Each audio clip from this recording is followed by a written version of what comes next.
नमस्कार विद्यार्थी मित्रांनो, BMS लाईफ या यूट्यूब चॅनलमध्ये सर्वांचं स्वागत आहे.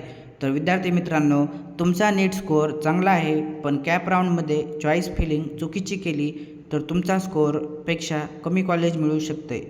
म्हणून आजच्या व्हिडिओमध्ये मी तुम्हाला BMS कॅप राऊंड 2026ची चॉईस फिलिंग कशी करायची, कॉलेज प्रेफरन्स कसे ठरवायचे आणि कोणत्या चुका टाळायच्या हे अगदी सोप्या भाषेत सांगत आहे.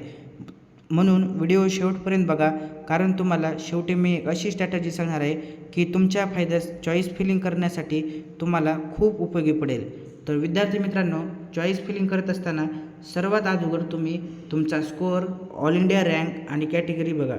चॉईस फिलिंग करण्याआधी फक्त नीट मार्क बघू नका, तर तुमची नीट ऑल इंडिया रँक, तुमची कॅटेगरी आणि त्या कॉलेजला सीट मॅट्रिक्स आल्यानंतर आपल्या कॅटेगरीसाठी उपलब्ध सीट्स किती आहे हे सगळं लक्षात घ्या. कारण विद्यार्थी मित्रांनो, ओपन कॅटेगरी आणि रिझर्व्ड कॅटेगरीमध्ये कॉलेज मिळवण्याची शक्यता वेगवेगळी असू शकते. नेक्स्ट आहे विद्यार्थी मित्रांनो, सर्वात महत्त्वाचं म्हणजे कॉलेज प्रेफरन्स लिस्ट कशी तयार करायची.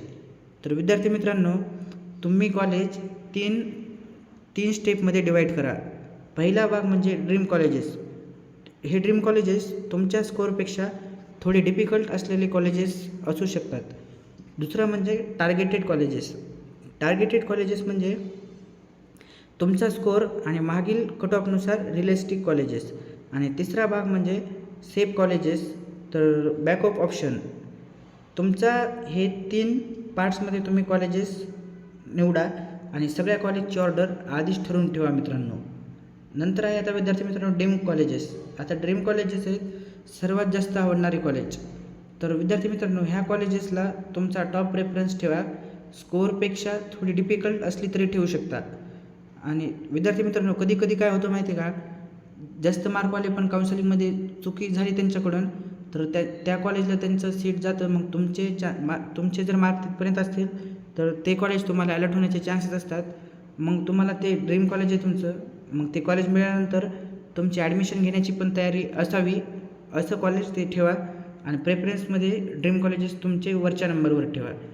आणि नंतर आहे टार्गेटेड कॉलेजेस.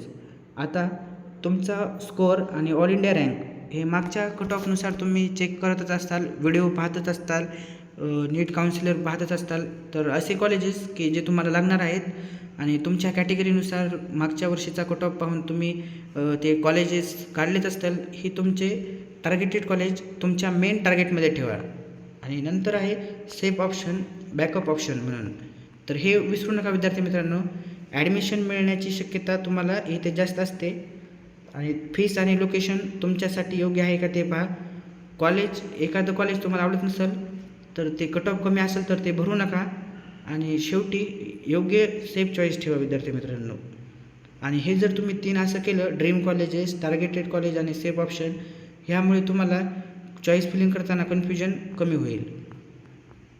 नंतर विद्यार्थी मित्रांनो, कॉलेज चॉईस तुम्ही करताना त्या कॉलेजचा फक्त कट ऑफ पाहू नका, तर तिथल्या कॉलेजला फक्त कट ऑफ पाहून कॉलेज सिलेक्ट करू नका. तिथे हे फॅक्टर पण बघा, अटॅच्ड हॉस्पिटल आहे का, तिथे क्लिनिकल पेशंट फ्लो कसा आहे, कॉलेजची फीस आहे, मग तिथं तुम्हाला कॅटेगरी बेनिफिट भेटतो का, ते कॉलेज NCICM संलग्न आहे का, MHSने त्याला परमिशन दिलेली आहे का, नंतर तिथं हॉस्टेल उपलब्ध आहे का, हॉस्टेलला सुविधा आहेत का, त्या कॉलेजचं लोकेशन कसं आहे, तिथे ॲकॅडमिक एन्व्हायरमेंट कसं आहे, लेक्चर वगैरे रेग्युलर होतात का, हे सगळं तुम्ही व्यवस्थित बघा आणि तरच मग ते कॉलेज घ्या. फक्त तिथल्या कट ऑफवर राहू नका विद्यार्थी मित्रांनो. आणि नंतर आहे विद्यार्थी मित्रांनो, सर्वात जास्त विद्यार्थी हे चूकच करू शकतात विद्यार्थी मित्रांनो. फक्त 5-10 कॉलेजेस भरून नका, ही सर्वात जास्त विद्यार्थी मित्र चूक करतात. जर तुम्हाला एखादं कॉलेज आवडत नसेल तरी तुम्ही त्या कॉलेजमध्ये ॲडमिशन घेण्याचा विचार करू शकत असाल तरच प्रेफरन्स लिस्टमध्ये तयार ठेवू शकतात. आणि चॉईस फिलिंगमध्ये फक्त टॉप कॉलेजेस भरून थांबू नका. मित्राची चॉईस लिस्ट कॉपी करू नका, किंवा एखादा तुम्हाला काउन्सिलर सांगत असेल तर असं करा, तसं करा, तर तसं करू नका.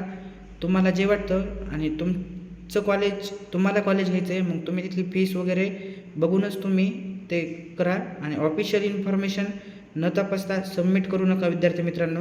कारण की तुम्ही एकदा कॉलेज घेतल्यानंतर तुम्हाला 4-5 काही आपला कोर्सचा ड्युरेशन आहे 5.5 वर्ष, तर तिथेच तुम्हाला काढायचे आहे.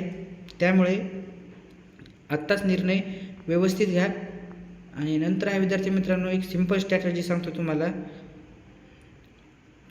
माझं असं मत आहे विद्यार्थी मित्रांनो, पहिले तुम्हाला सर्वात जास्त आवडणारे कॉलेजेस ठेवा, नंतर तुमच्या स्कोअरनुसार रिअलिस्टिक कॉलेजेस घ्या आणि शेवटी सेफ ऑप्शन. पण तुम्हाला हे का विद्यार्थी मित्रांनो, ज्या कॉलेजमध्ये ॲडमिशन मिळालं आणि तुम्ही तिथे जायला तयार नसाल ते कॉलेज फक्त सीट मिळावी म्हणून प्रेफरन्समध्ये ठेवू नका. म्हणजे विद्यार्थी मित्रांनो, तुम्हाला आता एखादा XYZ कॉलेजला ॲडमिशन मिळाले पण तुम्हाला तिथं जायचंच नाही, मग ते कॉलेज फक्त तुम्हाला सीट मिळावी म्हणून असं करू नका. कारण की नंतर मग काही जण स्टुडंट असे करतात की आपल्याला सीट मिळवायचं आहे, मग ते कॉलेज देतात, मग नंतर पुन्हा म्हणतात यार हे कॉलेज नको ते कॉलेज नको, म्हणून अशी चूक करू नका. नंतर आहे विद्यार्थी मित्रांनो, सबमिट करण्याआधी फायनल चेकलिस्ट. तुमचा प्रेफरन्स ऑर्डर योग्य आहे का, तुम्ही कॉलेज डिटेल तपासले, आपण व्हिडिओमध्ये सांगितल्याबद्दल तिथल्या कॉलेजचा क्लिनिकल, पेशंट फ्लो, फीस वगैरे, ॲकॅडमिक, तर तुमचं कॅटेगरी इलिजिबिलिटी योग्य आहे. तिथे फीस, लोकेशन विचारात घ्या आणि CET सेल इन्स्ट्रक्शन वाचा.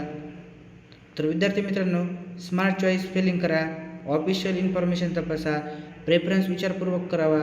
आणि विद्यार्थी मित्रांनो, चॉईस फिलिंग करताना कुठलीही घाई करू नका. आणि विद्यार्थी मित्रांनो, खूप विद्यार्थी अशी घाई करतात. तर मित्रांनो, BMS कॅप राऊंड 2026ची चॉईस फिलिंग कॉलेजेसची लिस्ट बनवण्याची प्रोसेस नाही, तर ही तुमच्या ॲडमिशनची स्ट्रॅटर्जी आहे.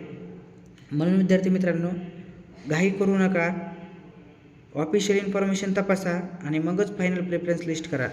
तर विद्यार्थी मित्रांनो, व्हिडिओ कसा वाटला लाईक करा, शेअर करा आणि आपल्या चॅनलवर नवीन असाल तर सबस्क्राईब करा. धन्यवाद.